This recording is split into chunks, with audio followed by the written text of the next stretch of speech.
তারপর আর কেউ জানেনি তোমার কথা। আমার লেখা 100 খাতার সব কবিতা তারপর আমি ভাসিয়েছিলাম সিন্ধু জলে, সঙ্গোপনে কোলাহলের অন্তরালে।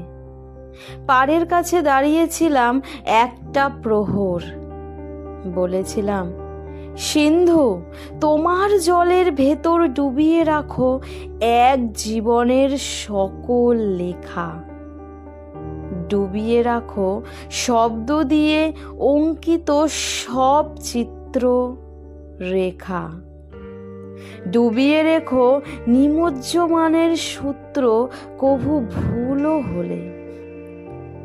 সবটুকু জল কভু যদি উঠেও আসে এই স্থলে, অনন্তকাল গর্জে যাওয়া একটা সাগর শান্ত হলো হঠাৎ তখন। একটা বিশাল বিস্তৃত তীর মৌনতাতে ছাওয়া ছিল কয়েকটা ক্ষণ।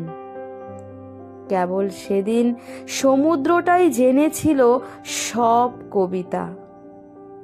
তারপরে আর কেউ জানেনি তোমার কথা।